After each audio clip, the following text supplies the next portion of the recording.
தருமபுரி திராவிட முன்னேற்ற கழகத்தினுடைய வேட்பாளராக போட்டியிடக்கூடிய மணி அவர்கள் கழகத்தின் ஆற்றல் மிகு தொண்டர். மக்களுக்காக வாதாடும் வழக்கறிஞர். நாடாளுமன்றத்தில் ஒழிக்க உதயசூரியன் சின்னத்தில் நீங்கள் வாக்களிக்க வேண்டும். கிருஷ்ணகிரி காங்கிரஸ் கட்சியுடைய வேட்பாளராக போட்டியிடக்கூடிய கோபிநாத் அவர்கள் அவரே சொன்னார், அவரையும் உங்கள் நன்மைக்காக நாடாளுமன்றத்திற்கு அனுப்ப கை சின்னத்தில் வாக்களிக்க வேண்டுகிறேன். நீடிக்க வேண்டும்னா ஜனநாயகம் பாதுகாக்கப்பட வேண்டும்னா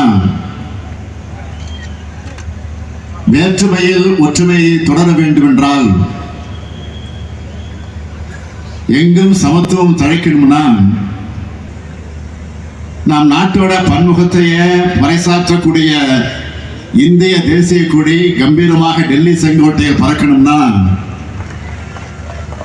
முதல்ல பாஜக ஆட்சியை வீட்டுக்கு அனுப்பணும். தயாராயிட்டீங்களா? கூட்டணிய ஆட்சியில் அமர்த்தணும். தயாரா? பாஜகங்கிறது சமூக நீதிக்கு சவக்குழியை தோண்டுகிற கட்சி. சமத்துவம்னா கிலோ என்ன விலைன்னு கேட்கிற கட்சி. நம்ம நாட்டை மத இன சாதி மொழி அடிப்படையில் பிளவுபடுத்தி குடிகாயம்னு நினைக்கிற கட்சி தான் பாஜக. அப்படிப்பட்ட பாஜகவை மீண்டும் ஆட்சிக்கு வரவிடாம தடுக்கிற கடமை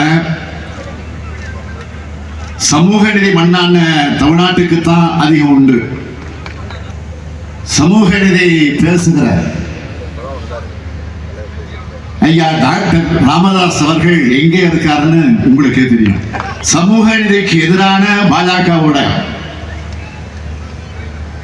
சமூக நீதி பேசக்கூடிய ஐயா ராமதாஸ் அவர்கள் எப்படி கூட்டணி அமைச்சார் என்பது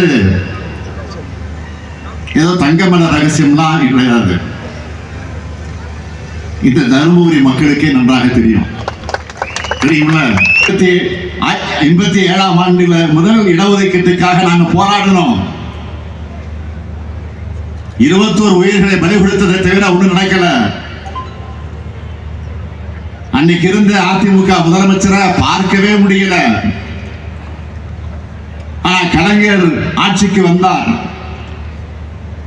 வந்தவுடன் என்னை அழைச்சி இடஒதுக்கீட்டு தந்த கலைஞர் அவர்களே, உங்களுக்கு நன்றி, இந்த சமுதாயம் என்றென்றும் உங்களுக்கு நன்றிகள் பட்டிருக்குன்னு தெரிவித்தார்.